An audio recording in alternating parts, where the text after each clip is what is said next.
अस्सलाम वालेकुम जी। स्टूडेंट्स, हम अपना नेक्स्ट लेक्चर जो है, अब इतने लेक्चर हो गए मुझे याद नहीं रहा असल में, तो मैंने अपना तारुफ भी नहीं कराया। मेरा नाम मोहम्मद फ़हीम है, जहानिया से मैं बिलोंग करता हूँ।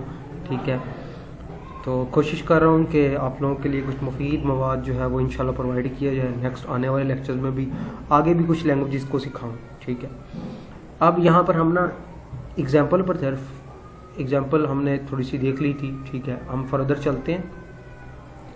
हम चलते हैं जी सम अदर यूजफुल प्रिडिकेट्स जो दो यूज़ किए जाते हैं। एक एटम है, ठीक है, जो टेस्ट करता है कि जो है वो जो एक्स यानी एलिमेंट्स दिए गए हैं वो जो है आपके एटम है कि नहीं है।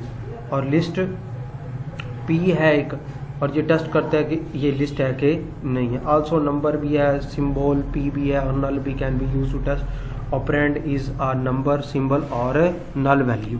इन चीज़ को प्रेडिकेट करने के लिए इस्तेमाल किया जाता है, निशानदेही करने के लिए। ठीक है, सेट ऑपरेशंस। अब कहता है list can view as a set whose numbers are the top elements of the list, और the list membership function is a basic function use to check whether an element is a member of a list or not. ठीक हो गया जी। ये आपको कहता है कि ये ना हमारे पास जो सेट ऑपरेशन होते हैं ना, सेट ऑपरेशन के अंदर ये किया जाता है कि एक सेट होता है, उसके अंदर देखा जाता है टॉप के अंदर कौन सा एलिमेंट है लिस्ट के अंदर। ठीक है, और चेक किया जाता है कि कौन सा एलिमेंट जो है वो लिस्ट का मेंबर है कि और कौन सा मेंबर नहीं है हमारे पास। तो ये सेट क्यू हम लोग लगाते हैं और लिस्ट बना ली है हमने, इसमें मेंबर रख दिए ए बी और सी। नीचे आपने दिया क्या जी, फंक्शन बनाया test if the symbol B is a member of, जो मेंबर लिखा हमने बी लिखा और लैंग्वेज का हिस्सा है कि नहीं है। तो इफ यस रिटर्न्स, अब यस तब रिटर्न होगा जब वो होगा, बी है हमारे पास तो यस आएगा, अगर वो नहीं होगा तो मतलब क्या है कि वो रिटर्न नहीं करेगा। ठीक हो गया। ये सेम बाकी भी तमाम चीज़ें नीचे जो है ऐसे ही बनाई हुई है। डिफाइनिंग करते हैं जी लिस्ट फंक्शंस की। लिस्ट के फंक्शंस क्या होते हैं? लिस्ट के अंदर जो है ना डेफिनेशन DEFUN, यानी कि FUN का मतलब फंक्शन और DE का मतलब definition, is use to write a user defined function. User defined function में आना हो ना आपने जब भी, तो आपने डेफिनेशन ऑफ फंक्शन लिखना है, DEFUN, ये डेफिनेशन ऑफ फंक्शन है। तो ये इस तरह लिखना है आपने लिस्ट के अंदर। ठीक है, तो लिस्ट में different keywords defining a function, the syntax नीचे दिया गया है लिस्ट का फंक्शन बनाने का। क्या आप पहले क्या है डिफ का कीवर्ड यूज करेंगे, डिफ फन का, फिर आप फंक्शन का नेम लिखेंगे, फिर जितने आर्गुमेंट होंगे वो, और फिर फंक्शन की आप बॉडी लिखेंगे जो जो फंक्शन से काम लेने होंगे। जैसे एग्जांपल है कि आपने एक प्लस का फंक्शन बनाना है, आपने डिफ लिखा, आपने ये साइन जरूर लगाएगा ग्रेटर देन और ये सारे, ये फंक्शन को लिस्ट की एक सिंटैक्स है ना, सिंटैटिकल लैंग्वेज है ना, स्टाइलिश, तो याद रखिएगा। फिर आपने फंक्शन का नेम लिखा y+, इसके अंदर अंडरस्कोर नहीं लिया जाता, और फिर आपने आर्गुमेंट्स दे दिए कि ये हमारे पास जो है ये काम करेगा, यानी एक्सप्रेशन लिख दी कि ये x और प्लस करेगा इस चीज़ को। ठीक है, डेफिनेशन ऑफ y+ फंक्शन की ये डेफिनेशन है। ठीक है, नीचे भी कुछ इसी तरह की चीज़ें जो है वो आर्गुमेंट जो है बनाए गए हैं हमारे पास। इफ स्टेटमेंट जो है, if as following syntax, if का ये सिंटैक्स है, इफ लिखेंगे, टेस्ट लिखेंगे, देन लिखेंगे और एल्स लिखेंगे।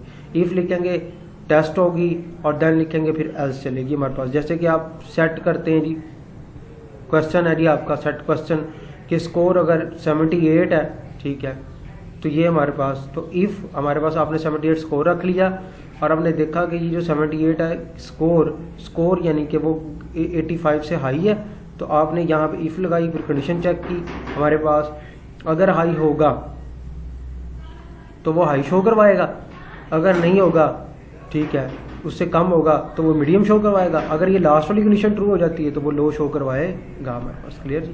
और लास्ट में वरना वो फिर क्या है, एल्स में हमारे पास जो है वो मीडियम पे ही चला रहेगा।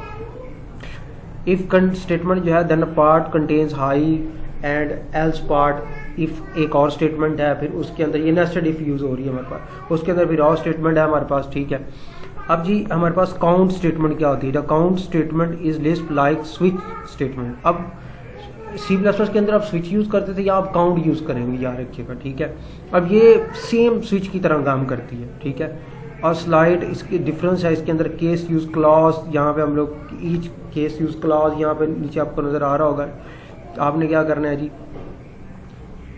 प्रोग्राम जब भी लिखना है तो different in the case each clause in the count requires, count हमेशा रिक्वायर होगा, कंप्लीट बुलियन टेस्ट ठीक है, तो यस और नो तमाम चीज़ें चेक होंगी हमारे पास, जस्ट लाइक मल्टीपल पार्ट्स, इसके मल्टीपल पार्ट्स होंगे, नीचे सिंटैक्स दिया हुआ है, काउंट लिखेंगे, टेस्ट लिखेंगे, पहले एक्शन क्या परफॉर्म होगा वो लिखेंगे आप, फिर आप टेस्ट 2 लिखेंगे छोटी ब्रैकेट्स के अंदर, और फिर जो एक्शन परफॉर्म होंगे वो लिखेंगे, और अपने ये लेस देन ग्रेटर देन के साइन जरूर लगाने हैं, फिर जितने एक्शन होंगे और टेस्ट होंगे वो आप ऐसे लिखते जाएंगे।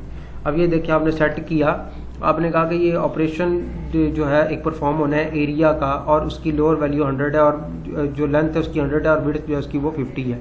तो आपने देखा यानी कि 50 को सेट किया और काउंट किया, एक पहला ऑपरेशन जो है उसके ऊपर ये मल्टीप्लाई करते गए आप और चीज़ों को अंडरस्टैंड करते गए। ठीक है, हमारे पास इस तरह कुछ क्या है, ये चीज़ें जो है वो परफॉर्म होनी है जी। रिकर्जन क्या है? रिकर्जन है main tool of Lisp for iteration, iteration के लिए यूज़ किया जाता है, यानी रिपीटेटिव स्ट्रक्चर है एक किस्म का ये। ठीक है, if you do not know recursion, आप रिकर्जन के मतलब नहीं जानते तो you do not be able to go for with Lisp, तो आप लिस्प के साथ जो है वो नहीं, मतलब कि उससे आप दूर हैं। ठीक है ना, आप लिस्प को नहीं फिर सीख सकते। There is a limit to depth of recursion, recursion की भी एक लिमिट है डेप्थ की, and it depend on the version of Lisp, Lisp के जौन से वर्जन आप यूज़ करेंगे उतनी डिपेंड करेगी रिकर्जन आपको सीखना। जितना लेटेस्ट वर्जन यूज़ करेंगे उतनी ज़्यादा आपको जो है वो लिस्प की क्या है रिकर्जन आपको सीखनी पड़ेगी। फॉलोइंग एग्जांपल्स दी गई हैं रिकर्जन की हमारे पास यहाँ पे, इंशाल्लाह नेक्स्ट लेक्चर के अंदर आपको मैं वो भी समझाता हूँ।